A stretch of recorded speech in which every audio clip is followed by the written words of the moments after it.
to end today with a little bit of a bang by making you terrified of the internet.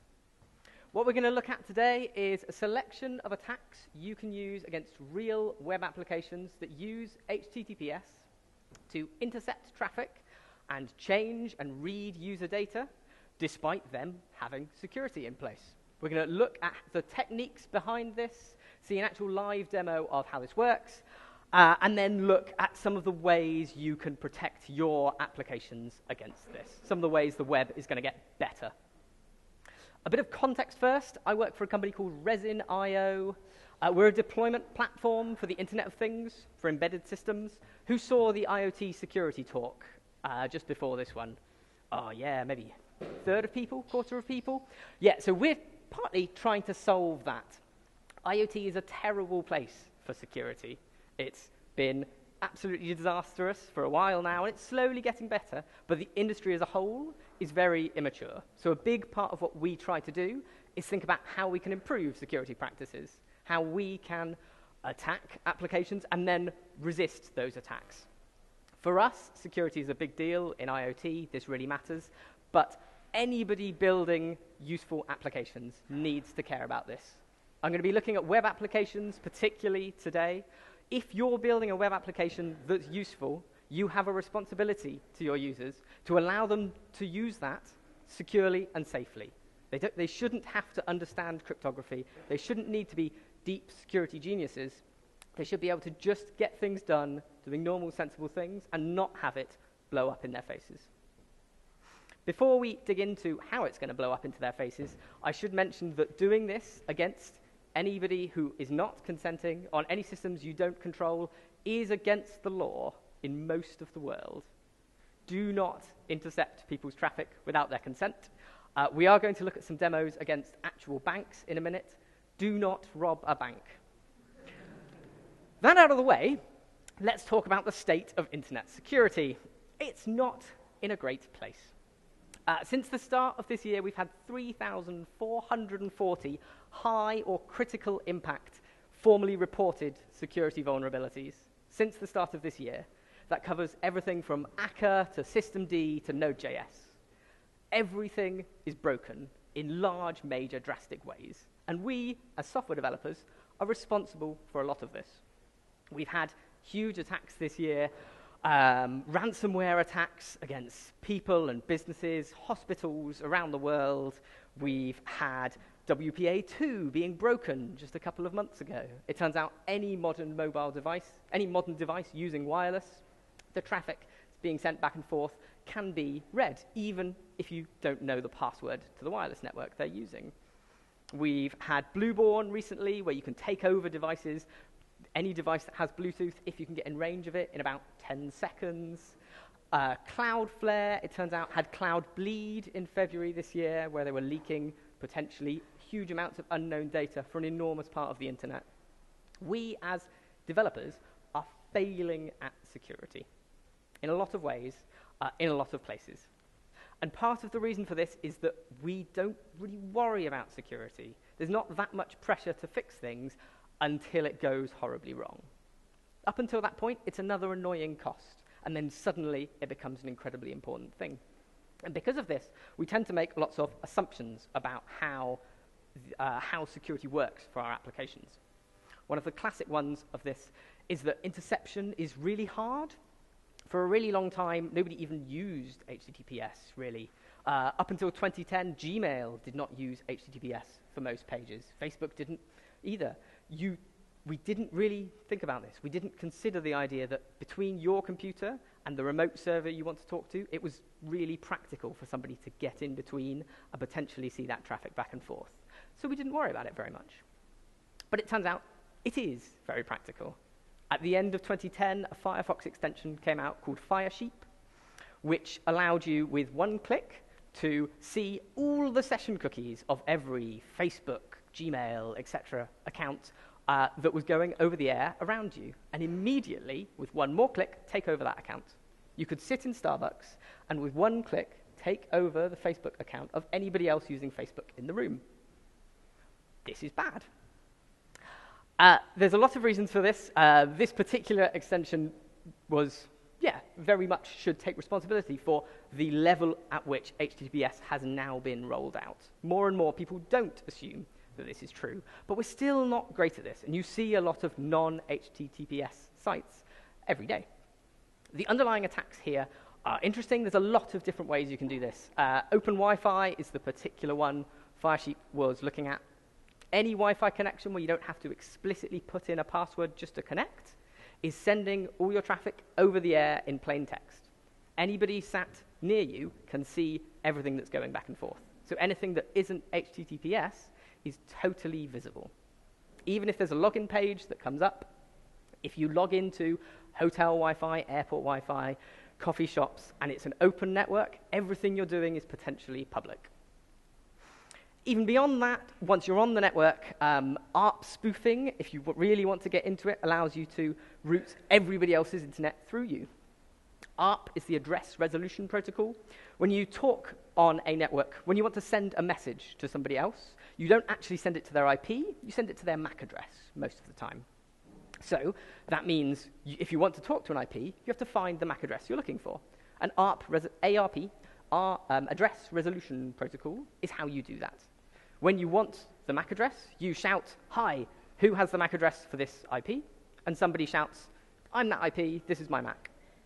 And you can also do gratuitous ARP announcements, where as you connect to the network, you say, "I've got an IP, it's this, my MAC address is such and such." And everybody will save that in their caches around the network. You can also connect to the network and say, "Hi, I'm the router, this is my MAC address," and everybody will send you all of their packets. These protocols were designed quite a while ago, where that was completely fine, and even now this persists. In serious enterprise networks, this might not be the case, but any normal network you're using day to day, this is going to be a very effective attack. You can walk onto the network, claim that you are the router, everybody will send their packets to you, you can look at them however you like, and then forward them onto the real internet on your own time. Even more fun one, you can set up evil twin Wi-Fi. This I like because once you think about it, it's actually quite obvious. Your device has some Wi-Fi networks in it already. It knows about some Wi-Fi connections. As you walk around buildings like this one, where there are Wi-Fi connections set up, you magically switch between routers automatically without you having to do anything. When you get home, your phone will reconnect to the Wi-Fi without you doing anything. How does it know it's the right Wi-Fi? How does it know when it switches between routers which ones are the real conference Wi-Fi? The answer is that it doesn't. There is no authentication here. The only way that it matches Wi-Fi is by checking whether it has the same name and security settings, which means if I set up a hotspot next to you that has a stronger signal than the real one and the same name and security settings, you'll connect to me instead. You can walk into Starbucks, set up Starbucks Wi-Fi, and everybody sat around you will use your Wi-Fi instead of the real one, completely transparently and automatically.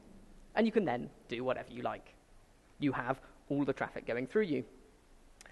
This actually gets even easier. There's a $100 product you can buy off the shelf called a Wi-Fi Pineapple, which you simply plug in and just works. It's got two Wi-Fi cards in here so that you can have one hosting a fake Wi-Fi, one connecting to the real Wi-Fi and proxy the traffic straight through, so you don't need two network connections on your device.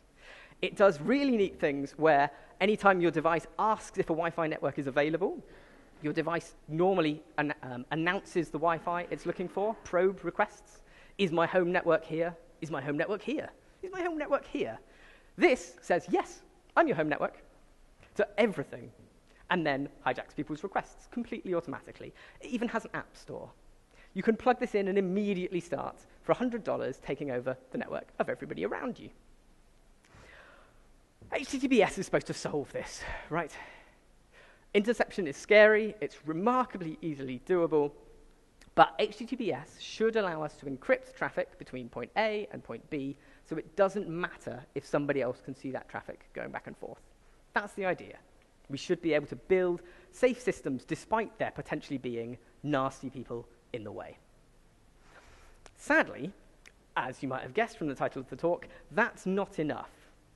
There are lots of interesting attacks against HTTPS itself, which I'm not really going to talk about here. There's been rogue CAs over the years, so you can get fake certificates. There have been poorly thought through pre-installed certificates on devices. There's complex cipher attacks.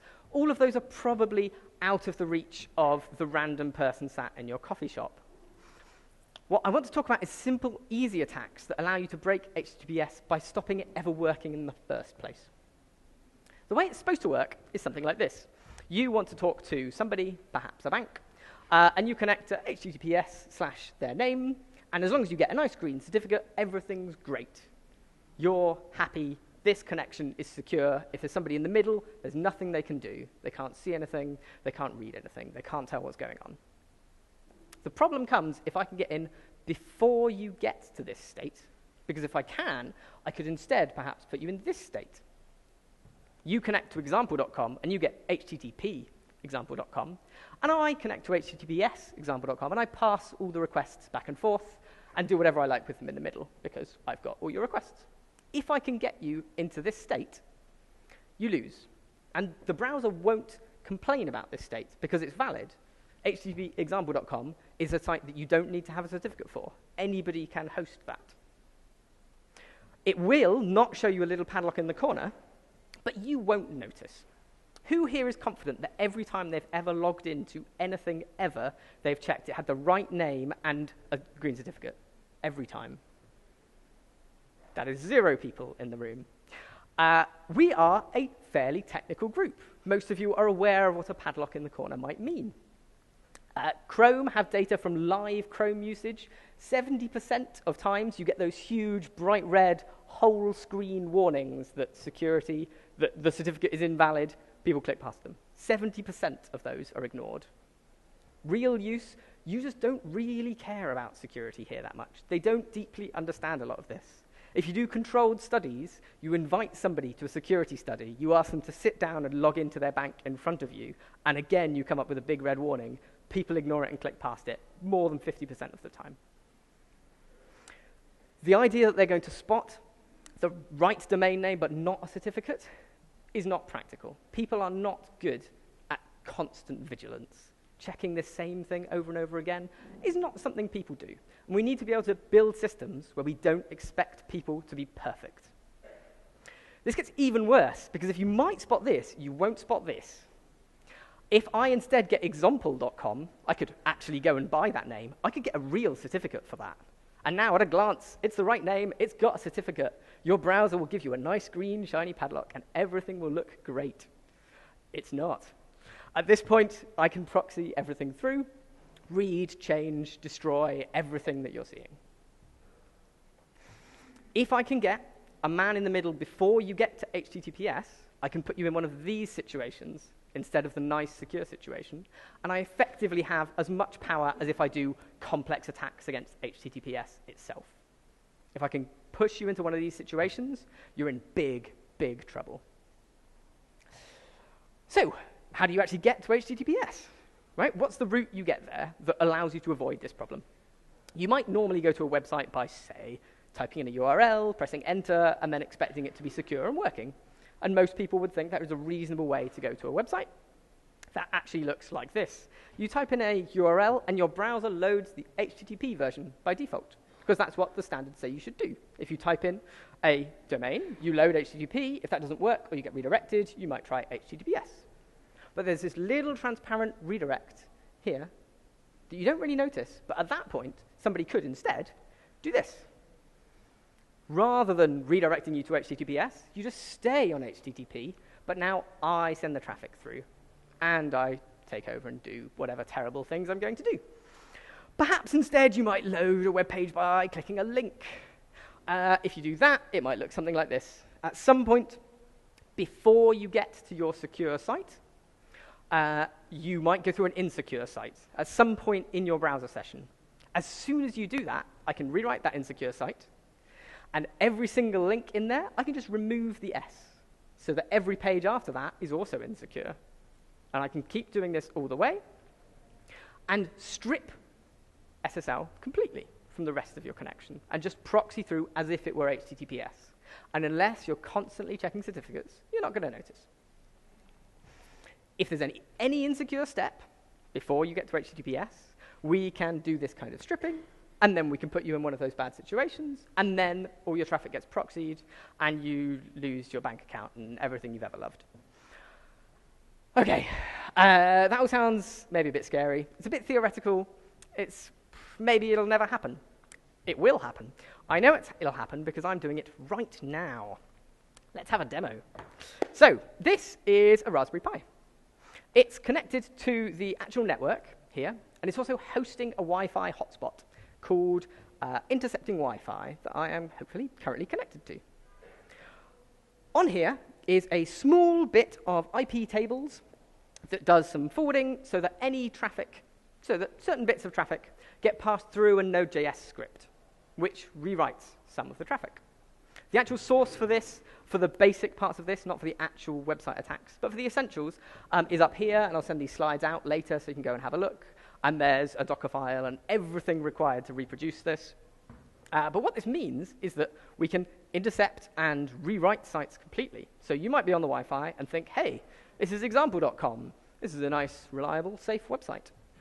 Actually, if you go to example.com without the HTTP, you'll find instead it's not what you thought it was. Somebody else is rewriting sites as you browse, transparently. And here, on a normal HTTP site, that's invisible. Let's try a more interesting option. This is NatWest. This is one of the largest banks in the UK. They're my bank. They're a good example because people have pointed this out to them repeatedly, and they're particularly poorly set up here so that you can intercept logins to NatWest. So this is what it's supposed to look like. You load natwest.com, and you get personal.natwest.com. This is what happens if you just type NatWest into your URL, and you click login, and you get nwolb.com with a nice little certificate. Everything's great here. And then you log in, and you type in your password, and you move your money around. What happens on this Wi-Fi if you type in NatWest?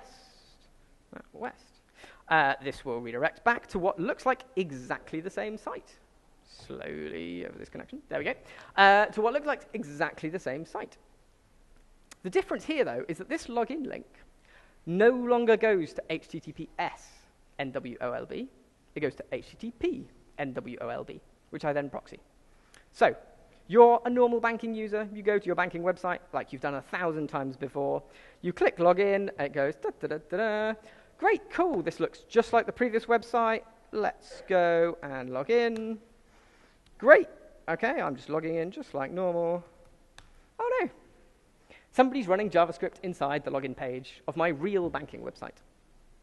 And unless you're carefully checking up in that little bit in the corner where it says not secure, which has only just been added in Chrome quite recently, unless you're checking up in that corner, you don't notice. This page looks exactly the same as every other time you've ever logged in. But this JavaScript is now running and has your login details. At this point, it could send those login details somewhere else. There's a lot of other nefarious, terrible things you can do. Once you're logged, I can, in fact, just continue proxying this. I can let you really log in, show you your real page, but then say, hey, actually, we've had some security concerns. I need to know your mother's maiden name, every pet you've ever owned, and your address. And then I can go in and I can change the address of your bank account, and I can get a new credit card, and so on and so on and so on. Once you're in somebody's browser session as they're doing banking, they are in big trouble. And you can do that effectively invisibly, unless you're constantly watching in the corner. Even if you're constantly watching in the corner, though, you can still get in trouble. This is Banco BPN, who I think are a reasonable-sized bank here in Italy. Yeah. If you're one of their customers, you might go to their homepage, just like this, and then click Private Area. If you do that, not on this Wi-Fi, it'll take you to this page. HTTPS uwebcards.bancopopolare.it/webht/login, and then you'll log in to your bank. And you'll feel nice, secure, and safe. If you do that on this Wi-Fi, let's do this here right now. So I go to this page, looks exactly the same. I've actually rewritten this login link. So when I click it, it goes to uwebcard.bancopopolare.tim.fyi. That's my domain. I can get a real certificate for that, and indeed, I have one. Now, it's extremely close to the real domain. It's got a nice secure thing, and it even says your information is private when sent to this site. It's not. From here, Again, if you then actually go and log in, I steal all your details, and it's game over. This is bad. This is very bad. So, yes, if we can get any insecure step, everybody hear me now? Yeah, good enthusiasm. You really want to know how to fix this, don't you? Right, okay. So, yes, if you can get any insecure step, you can break major, quite important things like banks that you might know and rely on. This gets even worse. Here, it's a separate hotspot you can connect to and play around with, if you like. If I name this the same as whichever Wi-Fi you're currently using, if I give it the same name and password as your home network, you, or indeed anybody closer to me right now than they are to somebody else's Wi-Fi router, will connect to this instead, automatically, silently. You people in the front row are in big trouble. So, this is bad. We're in a bad place here. We, as web developers, are building applications that people can really easily intercept and cause enormous damage with. You can take over whole accounts here for large, major, important services that you own. And we, as a society, have built a lot of services now on web applications. Lots of government services you use, banking, everything you do day to day happens on the internet. And this should not be possible. There's a few things we can do to fix it. And this is where this is going to get a bit more positive. Firstly, as a user, how do you not get completely screwed?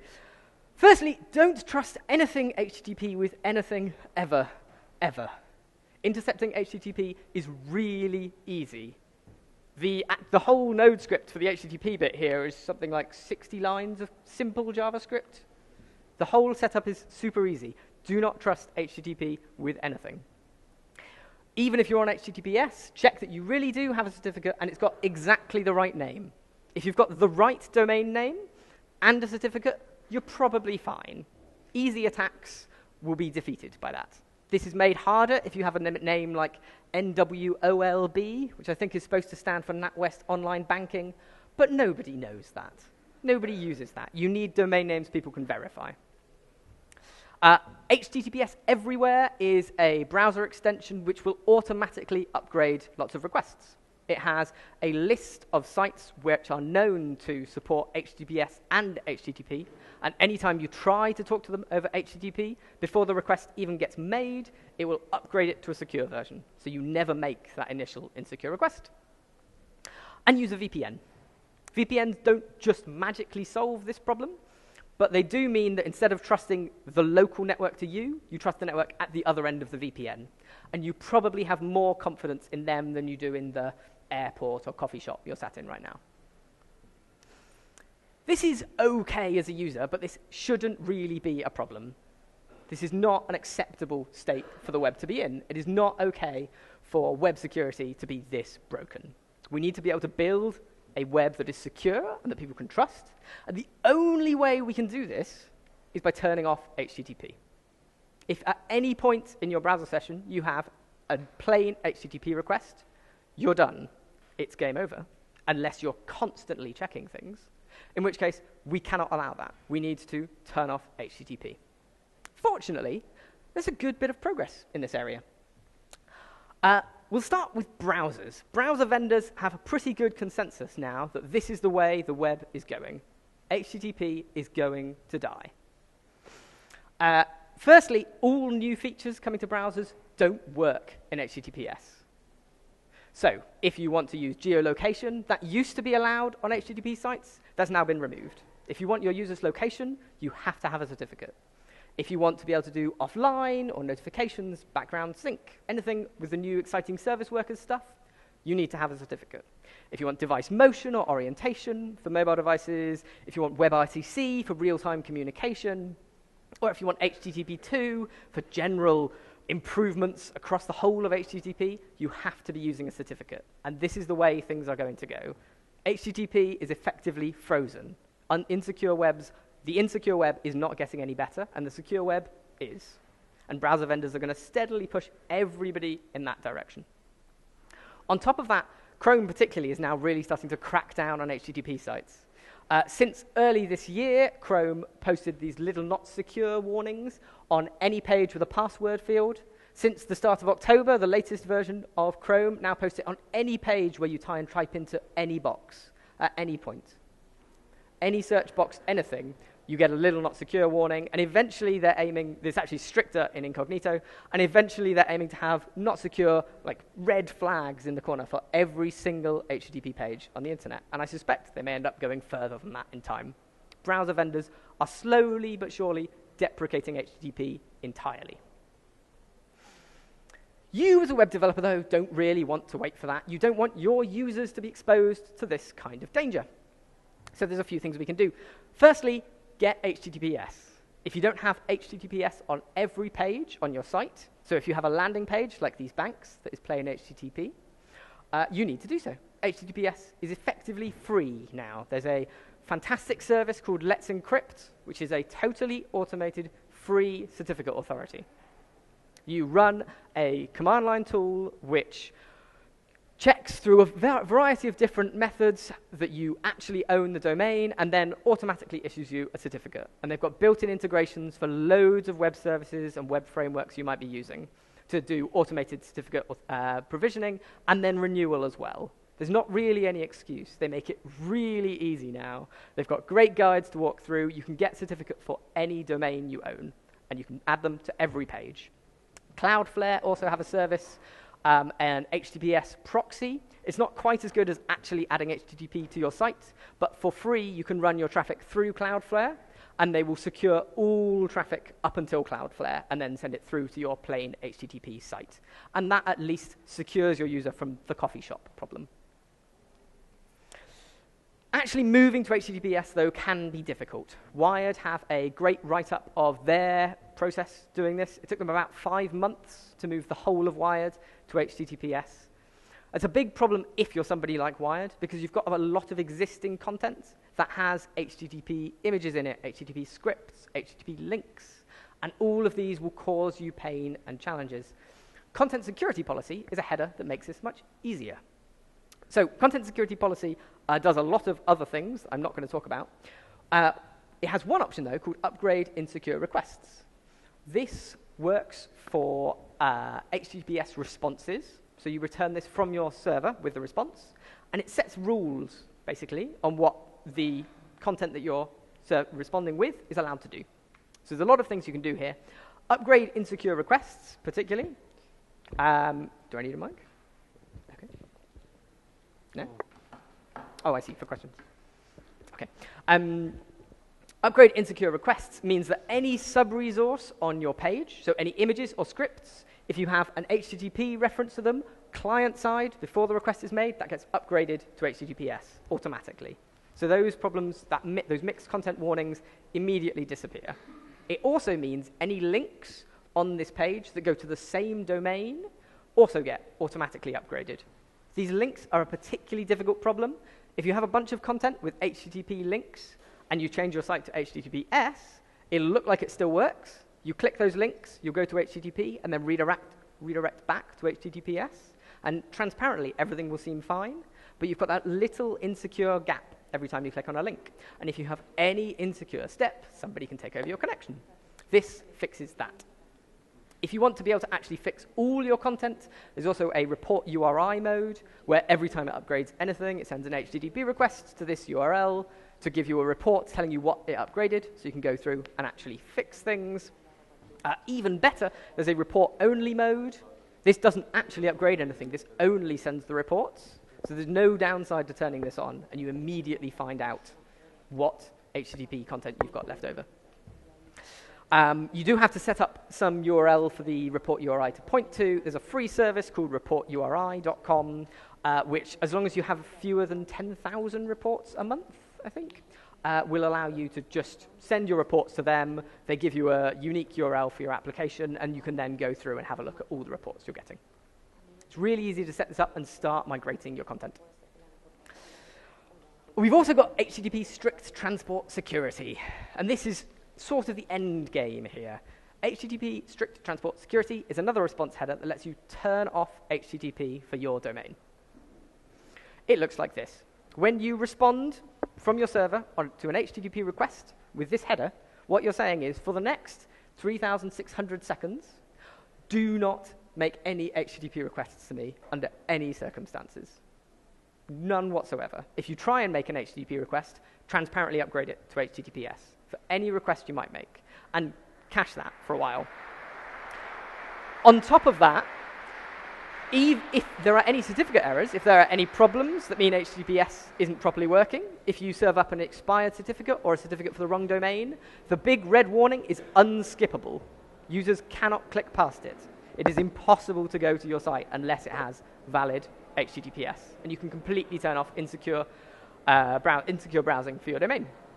An hour isn't very long. You can take this out to a year, which effectively turns off HTTP for a year. And this puts you in a pretty good place. In this case, once a user has made a request to this domain, they're never coming back insecurely within a year. You probably want to include subdomains as well. If you set this on example.com, you also want to ensure your users are secure on login.example.com, and so on. If you add this header, it does this for every subdomain of the domain you're currently using. And this gives you a pretty good level of security now. It would be impossible for me to have that insecure version of nwolb.com, for example, if they returned this header. Your browser would simply reject it, and it would be impossible for a user to get caught out in that situation.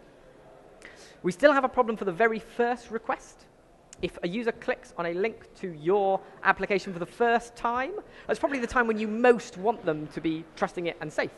And they haven't yet seen that HTTPS response, so they don't yet have that cache. They don't yet have this security, so that you can also preload these. To do that, you add the preload option to the end of this. That by itself doesn't do anything, but it indicates that you want browsers to permanently keep this and build it into the browser. And if you then submit it, once you've set that up to htttspreload.org, it will get bundled into Chrome and Firefox, and I think Edge and probably everywhere else. What this means is that it will be impossible for any user of those browsers to ever go to your domain over HTTP. And you can completely secure them from these kind of attacks. There's a few things to watch out for when you're setting up HTTPS. You need to set it on the root domain. Setting up include subdomains is great, but if you set it on www.example.com, you're protecting against login.www.example.com, but not login.example.com. You need it on the root itself. You need redirect domains as well. If you've got a bunch of other domains, natwest.co.uk goes to natwest.com, for example. You need to make sure all of those get covered.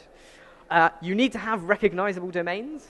This ensures that, yes, nobody can set up a fake, insecure version of your site, but they can set up, if your users don't really know what your site's URL is, they can set up a totally different one. They can set up .tim.fyi and start taking over that. Things like Amazon.com are pretty convincing and well-known to users. They're going to notice if it's fake Amazon.com. And finally, you are committing to HTTPS forever if you do this, effectively. Once it's preloaded into that browser, if you, for some reason, fail to set up a certificate, if you really want to go back to HTTP, you can't. You will lock out every existing user. That is a good thing. You need to be on HTTPS to get any modern web stuff and to keep your users safe, but you also need to be aware of that before you commit to all of this. So, right, this is great. All of those attacks don't really work once you set these things up. You can't set up fake sites. You can't redirect out of the homepage if the homepage is secure and using HTTPS. So we're saved. We're great. Everything is fine. Why is this even a problem? It's a problem because nobody is using this. If you look at the top 1 million sites, about 70% of them have some kind of HTTPS support. About 4% of them are using HTTPS. There are a huge number of applications that don't have this set up, and it's just a response header. It's super easy to add this to your application and get that kind of security. And I would thoroughly recommend you do so. So, let's do so. Let's recap. You should be serving only content with HTTPS. Yeah. Only content with HTTPS. It needs to be secure. You need to be giving secure applications to your users. You want to be using upgrade insecure requests to help you migrate content across into this, and to upgrade your existing links and sub-resources. If you use HSTS and get preloaded, you can completely turn off HTTP for your domain. And if you're using other people's applications, check whether they're doing this. There's a great website called securityheaders.io, which will give you the exact headers that they currently send back and give them a grade and tell you the problems that exist. Complain. Sites should not, at this stage, be issuing broken, insecure things. Banks should not be exploitable like this. That's everything I've got for you today. I am Pim Terry. I'll be putting the slides out on Twitter if you want to go and have a closer look through this. And the example for the Raspberry Pi is in there, so you can get this set up and try it out for yourself. We need to build a secure web. You have a responsibility to your users to keep them safe, even if they are not constantly vigilant. They should be able to do obvious things and still not lose all their data and get attacked. We can pick up these techniques, we can fix these problems, and together we can actually build a web that we can trust. Thank you very much.